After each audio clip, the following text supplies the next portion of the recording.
Hello दोस्तों, good morning. स्वागत है एक बार फिर से आप सभी का एमजेटी एजुकेशन में। दोस्तों आज है 13 जनवरी। आज की वीडियो में हम लोग बात करेंगे 13 जनवरी 2022 के करंट अफेयर के सभी इंपॉर्टेंट क्वेश्चंस के बारे में।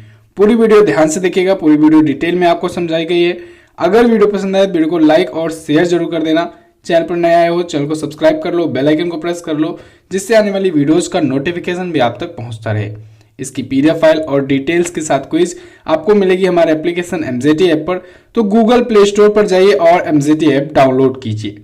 वहीं पर दोस्तों हमारे बहुत सारे बैचेज आए हुए हैं, पेड बैचेज, जैसे उत्तर प्रदेश लेखपाल, उत्तर प्रदेश पुलिस, राज्य व्यवस्था, अर्थव्यवस्था, हिंदी का इंडिविजुअल, ठीक है, अंकगणित का इंडिविजुअल, सामान्य ज्ञान का बैच जो सबसे ज्यादा इंपॉर्टेंट है। इन सब को आप ले सकते हैं और इन सब के लिए आपको कूपन कोड यूज करना है सुमित33। अगर आप सुमित33 कूपन कोड का यूज करते हैं तो इन कोर्सेज पर आपको 33% का डिस्काउंट मिल जाएगा।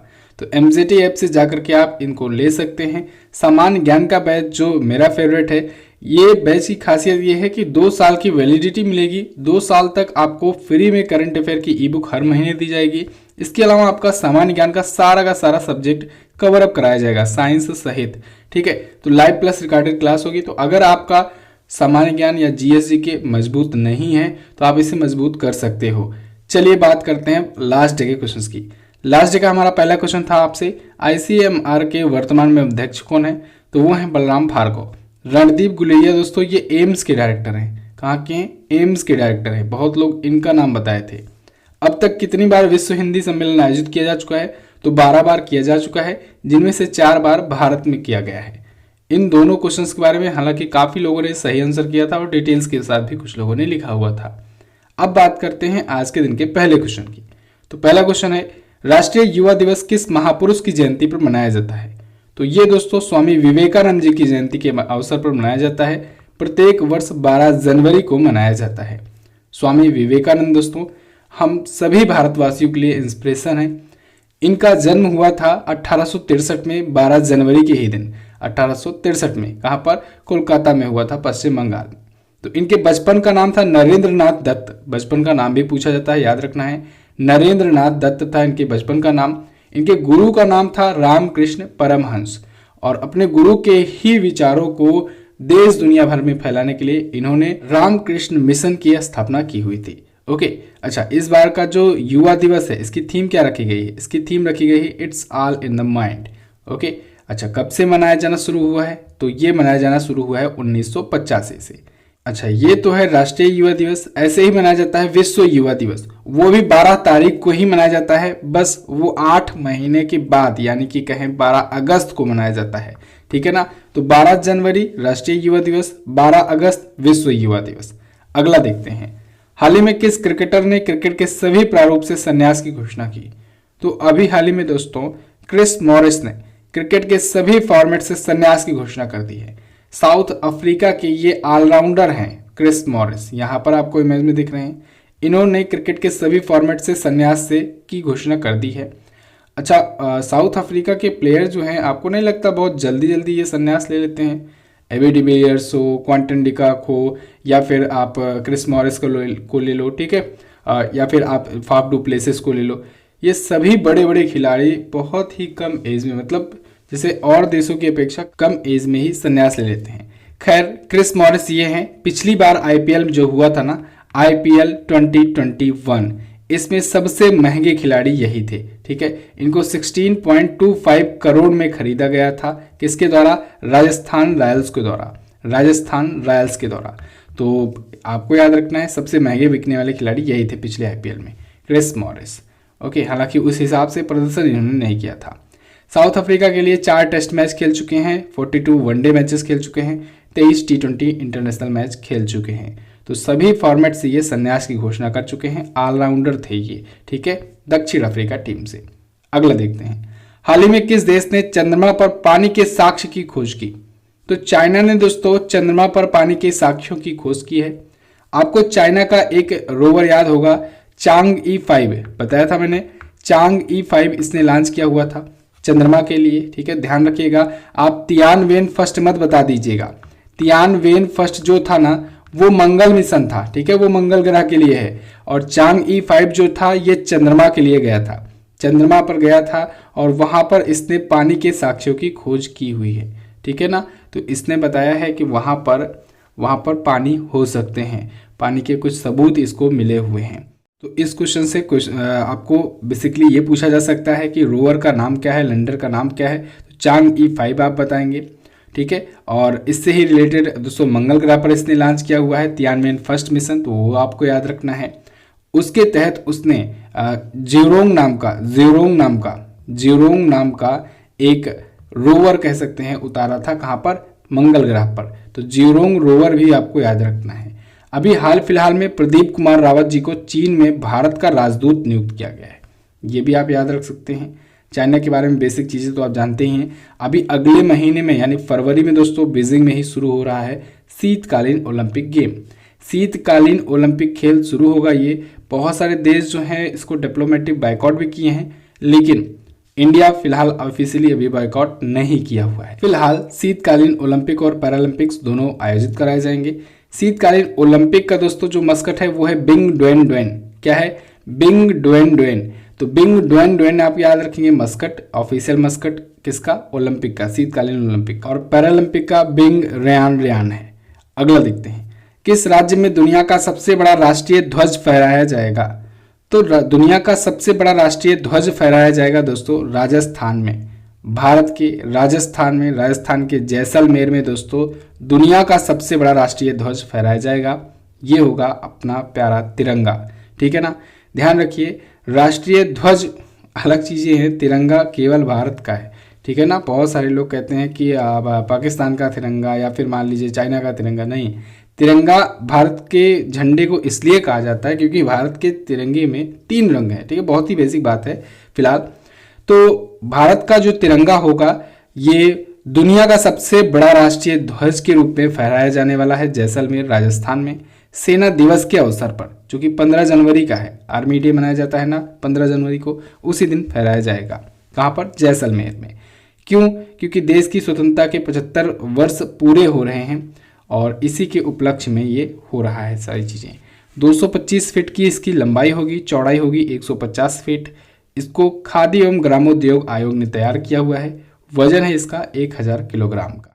अगला देखते हैं, दिसंबर 2021 के लिए ICC player of the month का अवार्ड किसने जीता? तो ICC player of the month का अवार्ड जीता है दोस्तों एजाज पटेल ने।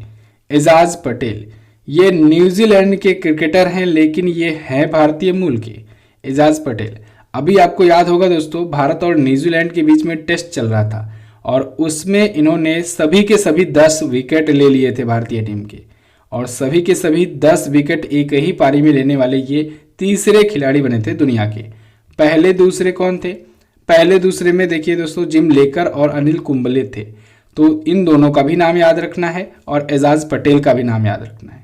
हालांकि एजाज पटेल न्यूजीलैंड की तरफ से खेले थे। ठीक है ना, याद रखना है भारतीय मूल के हैं। नाम से आपको कहीं आप कंफ्यूजन में भारत ना लगा दीजिए, भारतीय मूल के हैं लेकिन ये न्यूजीलैंड की टीम से हैं। भारत का विकेट इन्होंने चटकाया था। तो टोटल इन्होंने एक टेस्ट मैच में 14 विकेट चटकाए थे, जिसमें एक ही पारी में 10 विकेट थे। तो इनको ICC player of the month का अवार्ड दिसंबर के लिए चुना गया है। महिलाओं का भी अनाउंस नहीं हुआ है, जैसे ही अनाउंस होता है मैं आपको बता दूंगा। 1-2 दिनों में वो भी हो जाएगा, हो सकता है कल की वीडियो में ही मैं आपको बता दूं। चलिए, तो अभी पिछले महीने का अगर पूछा जाए तो आप डेविड वार्नर बताएंगे।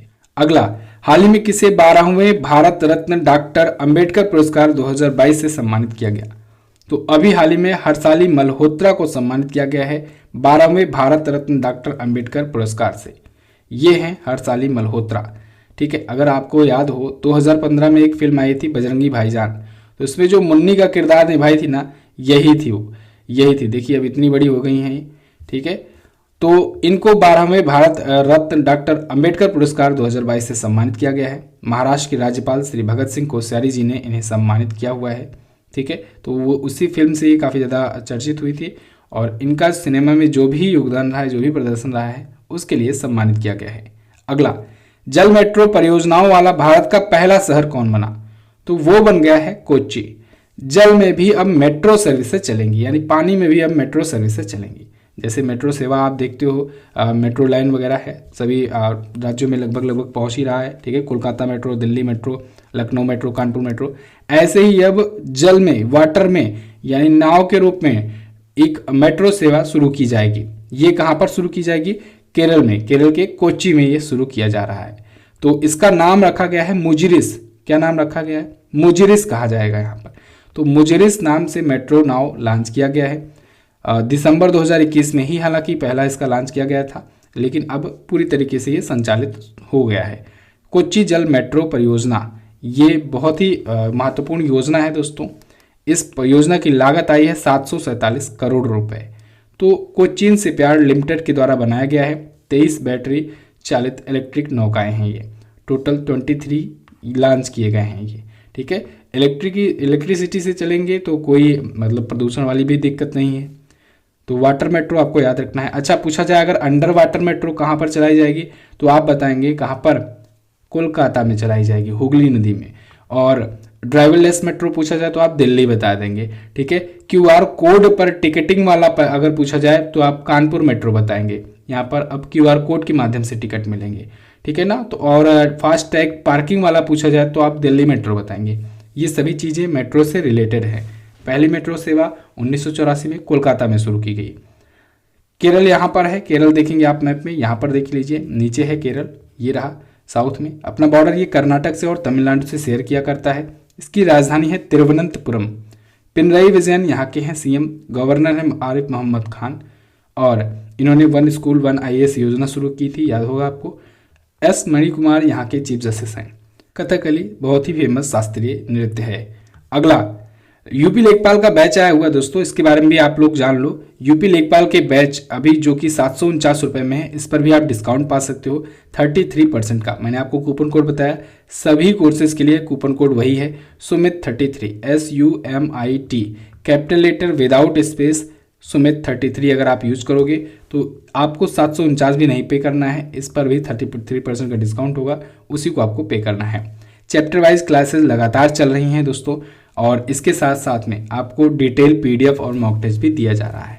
करंट अफेयर की ई बुक आपको फ्री में दी जा रही है। साथ ही साथ आप लेखपाल के बैच को ज्वाइन कर सकते हो MZT ऐप पर जाकर। कोई भी डाउट हो, कोई भी प्रॉब्लम हो, कोई भी आप इसके बारे में जानकारी लेना चाहते हो, व्हाट्सएप कर सकते हो, डिस्क्रिप्शन में नंबर है। अगला, रेलवे यात्रियों के खोए हुए सामान को ट्रैक करने के लिए RPF ने कौन से पहल की शुरुआत की? तो RPF ने शुरू किया है मिशन अमानत। मिशन अमानत के तहत होगा ये दोस्तों कि ट्रेनों में कभी कभी क्या होता है कि कोई सामान लोग छोड़ देते हैं गलती से, कोई बैग हुआ या फिर कोई ऐसा कीमती सामान हुआ जो छूट जाता है, तो फिर उसको दोबारा से पाने की उम्मीद लगभग खत्म ही हो जाती है। लेकिन अब से उन्हें ट्रैक किया जा सकेगा, उन्हें दोबारा से प्राप्त किया जा सकेगा। इसके लिए मिशन अमानत शुरू की गई है RPF के द्वारा। भारतीय रेलवे के पश्चिमी रेलवे जोन के द्वारा ये शुरू किया गया है। अब इसमें क्या होगा, इसके तहत बेसिकली एक पोर्टल लॉन्च किया गया है वेस्टर्न रेलवे के द्वारा। इस पोर्टल पर उसकी फोटो अपलोड कर दी जाएगी, जो कोई सामान जहां छूटा होगा। अब यात्री अगर कोई जिसका सामान छूटा हुआ है तो वो थोड़े टाइम बाद अगर वेबसाइट पर जाकर के सर्च करेगा तो हो सकता है उसकी फ़ोटो वहाँ पर मिल जाए, और जब फोटो मिलेगी तो उसकी डिटेल भी वहाँ पर लिखी रहेगी कि आपका जो है इस स्टेशन पर, फला स्टेशन पर रखा हुआ है सामान, आइए आप ले जाइए। तो वहाँ से जाकर के वो व्यक्ति ले सकता है। ठीक है ना।